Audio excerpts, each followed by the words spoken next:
Nunca pensé que esa noche, entrando a un antro con mis compás después de una jornada matadora de sol y mezcla, iba a cambiar mi vida entera. Soy albañil. Siempre lo he sido. Buen físico, no lo voy a negar. Me lo dicen hasta las clientas cuando ando sin camisa subido al andamio.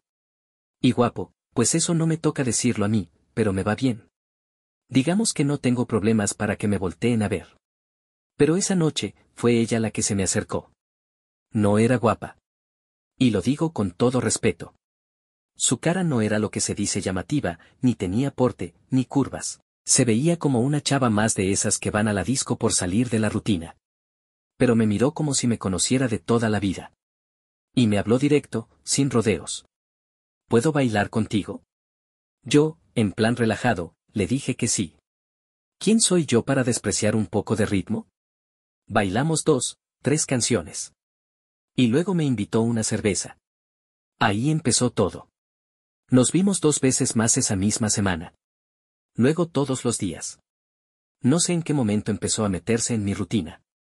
No tenía chispa, ni humor, pero era buena gente. Atenta. Se preocupaba. Me buscaba. Me traía comida al trabajo, y aunque no era lo que uno sueña físicamente, yo ya estaba cansado de andar de aquí para allá. Me gustó su estabilidad. Al mes, empezó a hablar de vivir juntos. Y cuando le dije que quería ir más despacio, se soltó el infierno. Un domingo, me mandó un audio llorando. Luego otro, gritando. Después me llamó y me dijo que iba a tomar pastillas. Que ya no aguantaba más. Que si no estaba con ella, se iba a envenenar. Me quedé helado.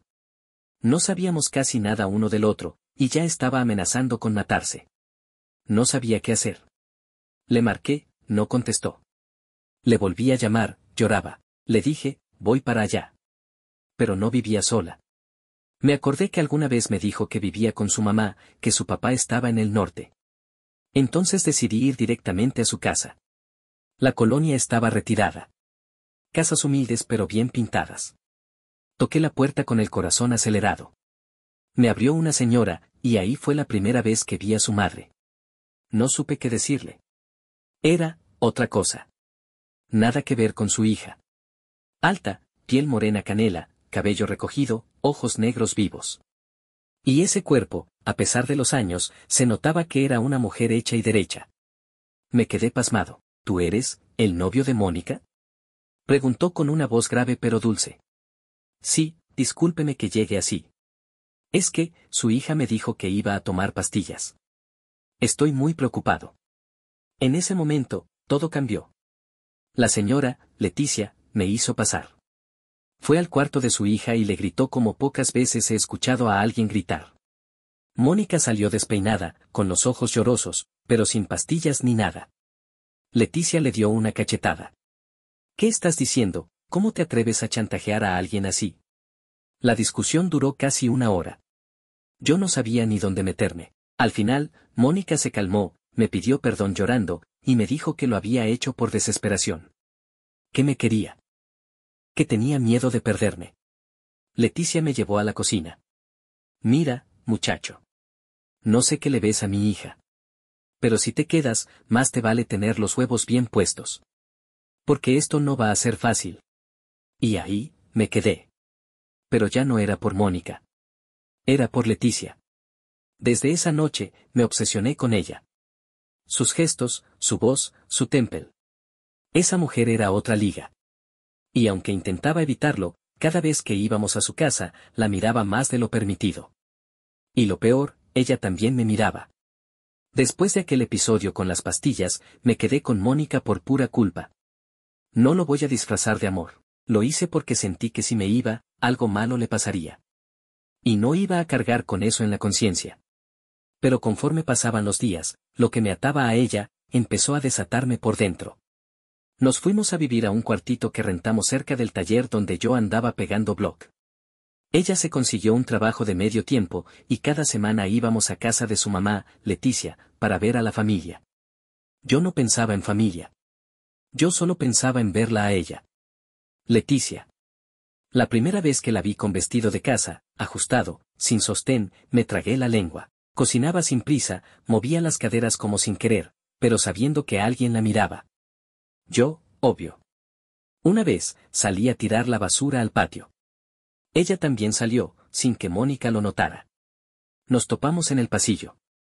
Se me quedó viendo. De arriba abajo. ¿Y tu novia, no vino contigo? No, se quedó dormida. Vine a dejarle unas cosas a usted. Ah, qué atento.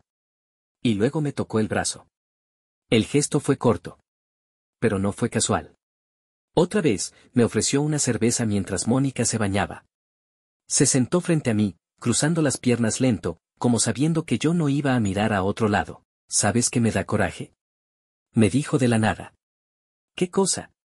Que estés con mi hija, y no conmigo. Me reí nervioso. Pensé que era una broma. Pero no lo era. Sus ojos no se movieron ni un milímetro. Ese día me fui de la casa temblando. Y esa noche, por primera vez desde que vivía con Mónica, me costó dormir. No por ella. Por Leticia. Las visitas se volvieron rutinarias. Y cada visita, una provocación nueva. Una blusa más abierta. Un roce de manos al darme el vaso. Un comentario directo que a cualquiera se le haría inapropiado, menos a mí. Una vez, frente a su hija, me dijo, los hombres como tú deberían tener prohibido andar sin camisa. Le arruinan la dieta a una. Y Mónica se rió como si su mamá estuviera bromeando. Yo no. Yo ya no sabía cómo frenar ese deseo. Todo explotó una tarde cualquiera. Yo llegué solo. Mónica se había quedado en casa porque estaba enferma del estómago. Leticia me recibió con una sonrisa. Me hizo pasar. Yo no iba a quedarme mucho, solo dejé unos medicamentos. Pero me ofreció una limonada. Me senté en la sala. Se fue a la cocina. Y cuando volvió, traía la limonada y un camisón transparente. Yo sentí que el corazón se me iba a salir. ¿No hace calor aquí? No contesté. La limonada se calentó en mi mano. Ella se sentó a mi lado. A centímetros. Mónica no sabe cuidar lo que tiene, ¿sabes? Levanté la mirada. Y ahí estaba. La propuesta no dicha. La invitación silenciosa. Él sí disfrazado de silencio. No pasó nada esa vez. Pero ya no había marcha atrás. Volví a casa, y miré a Mónica como si la estuviera traicionando con la mente. No le dije nada. No me preguntó nada, pero desde esa tarde, mi relación ya no era con Mónica. Era con su madre. Y el pecado, apenas estaba empezando. No pasó ni una semana después de esa visita en camisón, cuando el pecado me buscó, y esta vez no lo esquivé. Mónica había salido de viaje con una tía por 2 días. Yo me quedé solo. Y la idea de ver a Leticia me quemaba por dentro como calorías. Le mandé un mensaje, disfrazado de inocente. Voy a pasar por el medicamento de Mónica que se me olvidó allá, ¿está usted? Me contestó con un audio corto, estoy sola. Pasa cuando quieras. Llegué a la casa como si fuera un ladrón. Toc, toc, puerta entreabierta.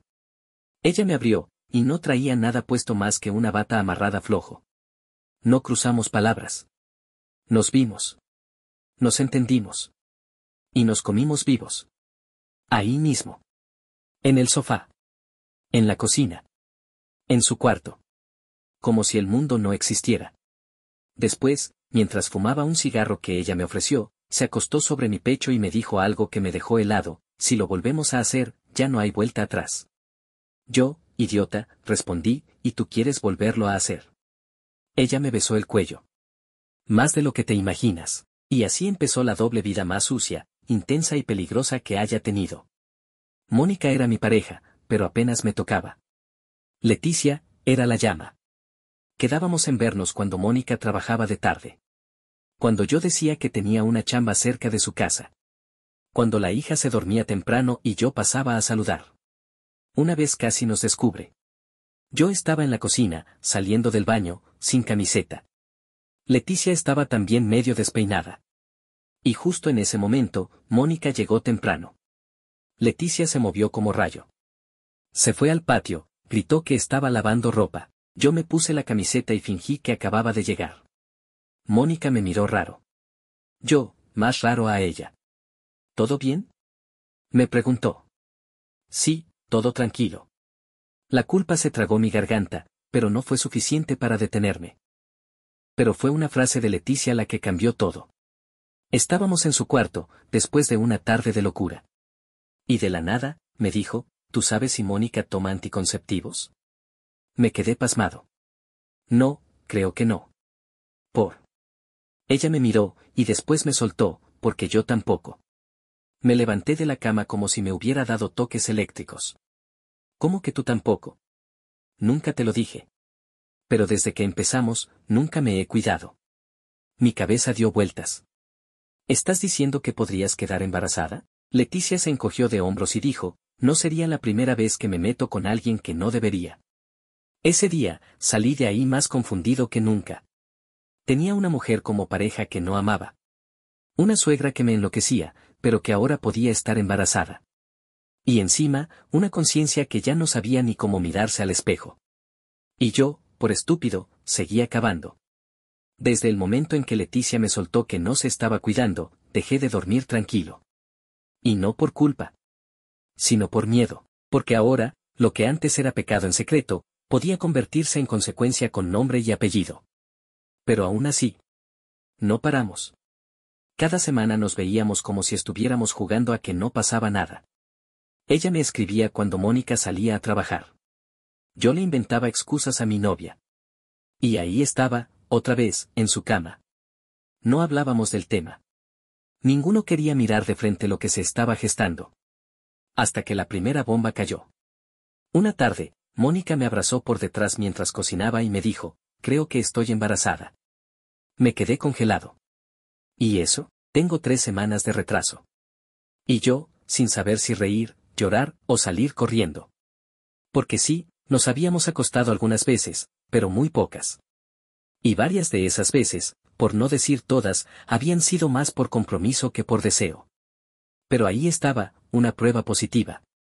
Y mi cara de piedra. Ese mismo fin de semana, fuimos a casa de Leticia para darle la noticia. La señora fingió sorpresa. Felicidades por aquí, bendiciones por allá. Pero mientras todos celebraban, ella me miraba sin decir palabra. Yo entendí esa mirada. Y me ahogué por dentro. Unas semanas después, fue Leticia quien me buscó. No con insinuaciones. Con palabras concretas. Nos vimos en una calle vacía cerca del mercado. Tenemos que hablar. Se subió a mi moto. Fuimos a un parque donde nadie nos conocía. Ahí, me lo soltó, yo también estoy embarazada. Se me fue el alma al piso. ¿Estás segura? Sí. Fui al doctor hace 2 días. 8 semanas. Saqué cuentas mentalmente. Y sí, cuadraba. Leticia estaba embarazada de mí, al mismo tiempo que su hija. No supe qué decirle. No supe ni cómo mirarla. Ella me tocó el brazo, como siempre, y dijo, no te preocupes, nadie va a saberlo. Diré que fue cuando tu suegro regresó. ¿Y si te preguntan por fechas? ¿Tú crees que mi marido va a ponerse a contar días? Se rió. Pero yo no. Yo estaba sudando frío. Pasaron los meses. Ambas panzas crecían. Las 2 mujeres bajo el mismo techo cargaban hijos míos, sin saberlo. Y yo, todos los días más jodido, más atrapado, más preso de mi silencio. El suegro regresó justo cuando Mónica entraba al 6.º mes. A Leticia aún no se le notaba tanto. Lo recibió como si todo fuera normal. Él, feliz, con regalos. Besó a su hija. Besó a su esposa. Y me abrazó como a un hijo. Yo solo apreté los dientes. Empezaron las comparaciones. Los vecinos decían que era raro que la suegra estuviera embarazada al mismo tiempo que su hija. Leticia lo manejaba con soltura. Las coincidencias de la vida, van a ser hermanitos casi gemelos. Yo quería desaparecer. El día del parto de Mónica, no pude evitar llorar. No por emoción. Por culpa. Era mi hija. Y lo sabía. Pero al mismo tiempo, en mi cabeza estaba la otra niña, que todavía no nacía, y que también era mía. 2 meses después, Leticia dio a luz.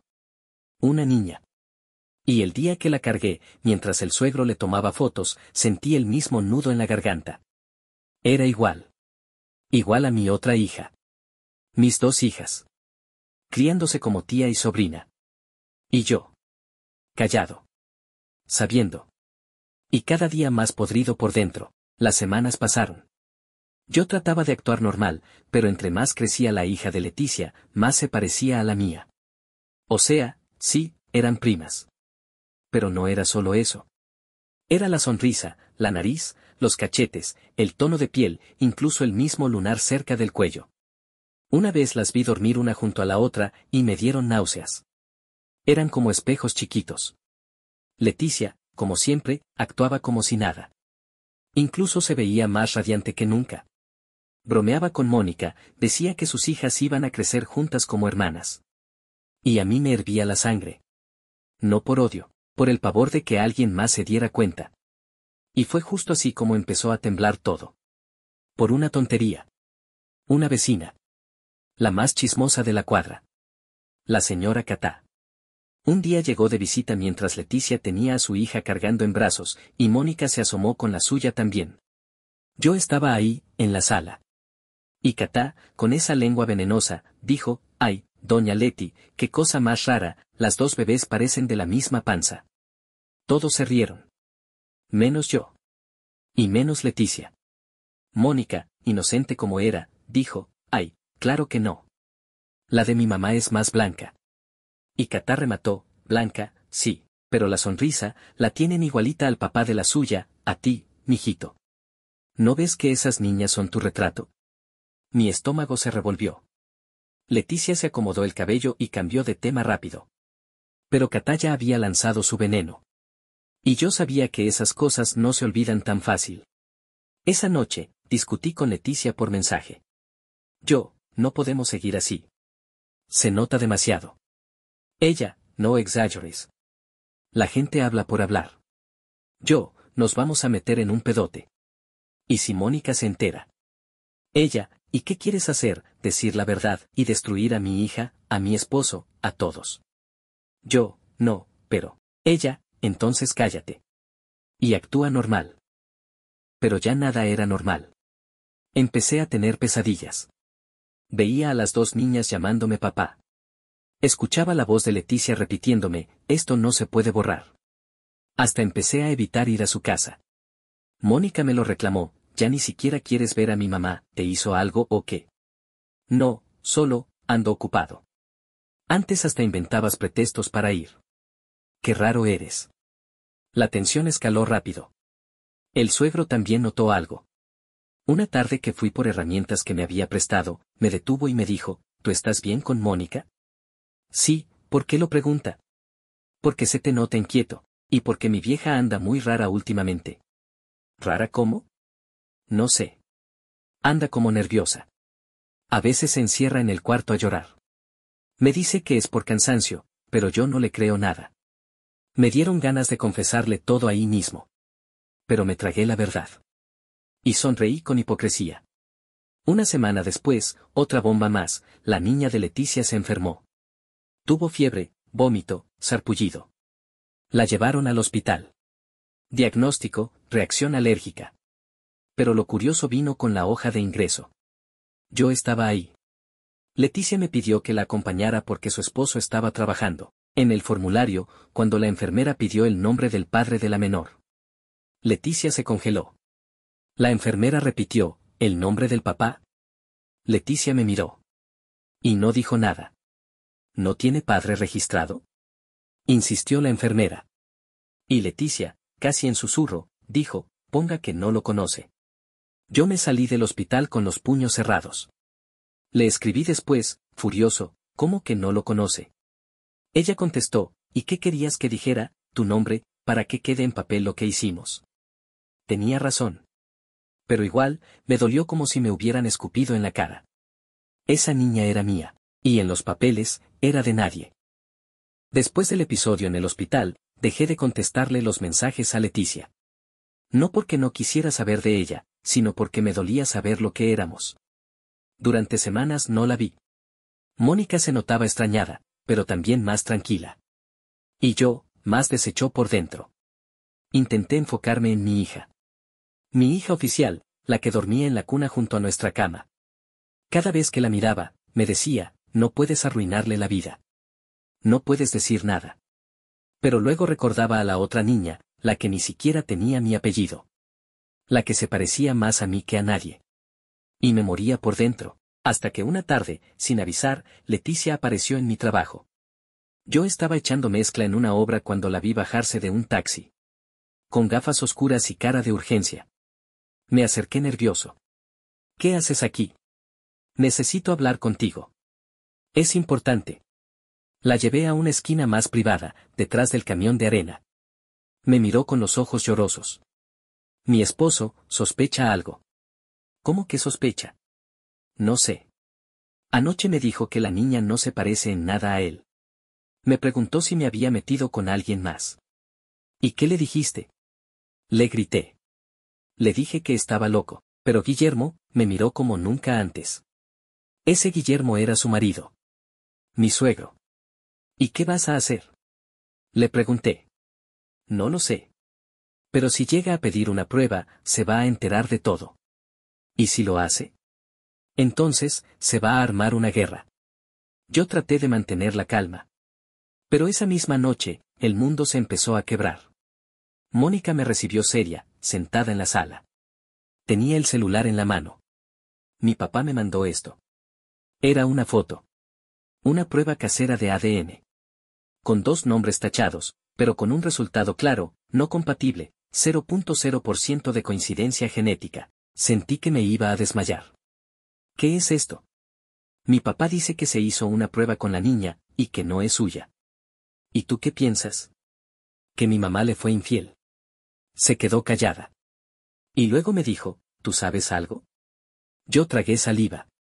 ¿Cómo voy a saber algo? Porque tú te alejaste de mi mamá. Porque ya ni quieres ir a verla. Porque actúas raro. Dime la verdad, tú y ella. ¿Estás loca? Le grité sin pensarlo. Se echó para atrás. Perdón. Solo necesitaba saber. Esa noche me encerré en el baño y vomité. Me temblaban las manos. Todo lo que temía estaba pasando, y lo peor era que no sabía hasta dónde iba a llegar. Al día siguiente, Leticia me escribió desesperada. Mi esposo se fue de la casa. Dice que no quiere saber nada más. Me dejó sin un peso. ¿Y ahora? Y ahora me dice que va a decirle todo a Mónica. Pero él no sabe que soy yo. Aún no. Pero, ya no confía en nadie. Me quedé frío. ¿Y si te pregunta directamente?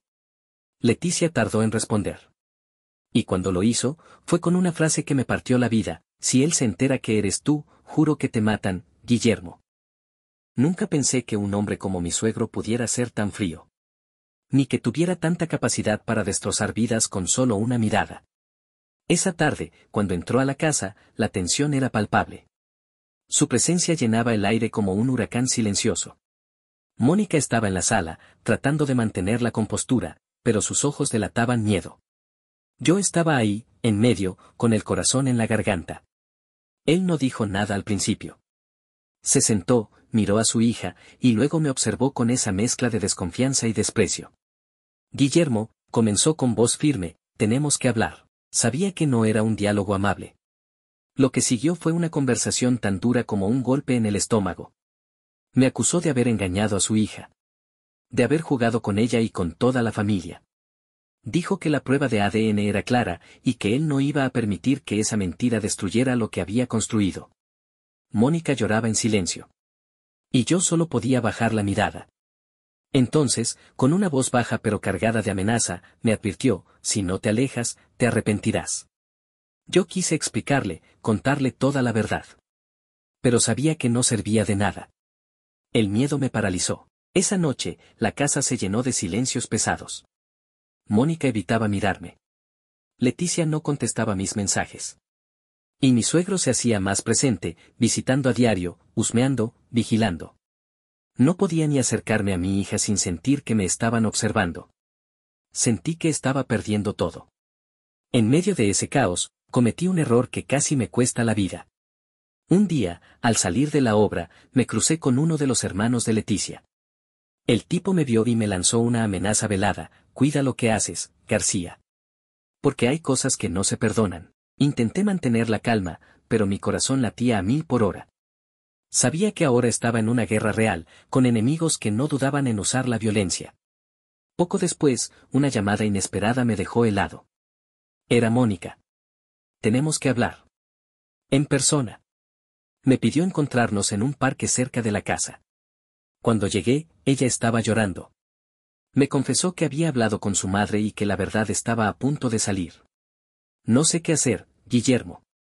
Siento que me estoy perdiendo a mí misma en este lío. Yo la abracé, sintiendo que ese era el último momento de normalidad que nos quedaba. La pesadilla estaba solo comenzando. Todo explotó el día que Mónica apareció en la casa con el rostro descompuesto, casi sin aliento, como si viniera huyendo de un incendio. No dijo nada al principio, solo me tomó la mano y me llevó a un rincón donde nadie pudiera oír. Papá, necesito contarte algo que no puedo guardar más. La miré con el corazón encogido, esperando lo peor. ¿Qué pasa? Respiró profundo y soltó la bomba. Mamá me dijo toda la verdad. Sentí que el mundo se me caía a pedazos. ¿Qué verdad? Ella vaciló, luego comenzó. Que tú no eres solo el papá de mi hermana, sino también mío. Las palabras me pegaron como un puñetazo. ¿Cómo? ¿Qué estás diciendo? Que mamá y tú estuvieron juntos antes de que papá regresara. Que la niña de mamá y yo, somos hermanas de verdad, y que tú eres nuestro papá. Pero eso no puede ser. Lo es. Ella me mostró mensajes, fotos, todo. Y me dijo que nunca quiso que me enterara así. Sentí que el aire se me escapaba. Mónica me abrazó fuerte. Lo siento, papá. No sé qué hacer. En ese momento supe que el castillo de mentiras se había derrumbado. La familia, la mentira, todo. No había vuelta atrás. Poco después, mi suegro apareció en la puerta con el semblante más frío que jamás había visto. Guillermo, esto se acabó. Me explicó que había descubierto todo y que la familia no podía seguir soportando ese peso. Dijo que Mónica iba a vivir con él. Que Leticia y sus hijos se iban a mudar. Que yo estaba fuera. Me quedé sin palabras. Pero en el fondo, sabía que era justo. Que había cavado mi propia tumba. La casa estaba en ruinas, aunque nadie la había tocado. Las paredes parecían guardar secretos que ya no se podían callar. Mónica se mudó con su padre, mi suegro, y con ella se llevó la esperanza que aún me quedaba. Leticia desapareció por días, sin responder mis llamadas ni mensajes. Yo, solo en ese mar de caos, intentaba armar las piezas de una vida que ya no tenía sentido. Los vecinos comenzaron a hablar. Rumores, susurros, miradas de reojo. ¿Supieron lo que pasó en la casa de los García? Dicen que fue un escándalo terrible. Que las niñas no son hermanas, sino, más. Cada palabra era una puñalada invisible. Un día, sin avisar, Leticia volvió. Venía con los ojos rojos, la ropa arrugada y una expresión que nunca había visto en ella, la derrota. Entró sin decir nada y se fue directo a la habitación de la hija que llevaba en brazos. ¿Y tú qué haces aquí? Le pregunté con la voz rota. Me miró y solo dijo, quería verlas. Aunque sea una vez más. Pasaron los días y la tensión no cedía. La familia estaba rota. Los lazos, destrozados. Mi relación con Mónica era solo recuerdos. Leticia y yo éramos extraños que compartían un pasado que dolía más que cualquier herida. Un día, recibí una llamada que me heló la sangre. Era el hermano de Leticia. Oye, García. Cuidado con lo que haces. La familia no perdona. No dije nada. Pero esa amenaza quedó grabada en mi mente. La tormenta seguía y no parecía tener fin. Después de todo ese caos, la vida ya no era la misma. Mónica no volvió conmigo. Se quedó con su padre, buscando refugio en un mundo que yo había ayudado a derrumbar. Leticia y yo, aunque intentamos hablar, solo conseguimos heridas abiertas y palabras que ya no sanaban. La familia que creí tener, se había convertido en un recuerdo doloroso. Un día, la llamada que esperaba y temía al mismo tiempo llegó. Era mi madre. Su voz, cansada pero firme, me dijo, tu hermana está muy enferma.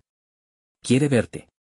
No dudé, fui a la casa donde crecí, a ver a la mujer que, a pesar de todo, siempre fue mi sostén.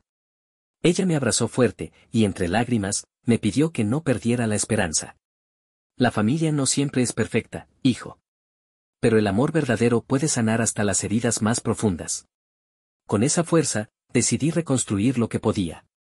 Hablé con Mónica, le prometí que siempre estaría para ella, aunque no pudiéramos ser familia como antes. Llamé a Leticia, pero ella cerró la puerta para siempre.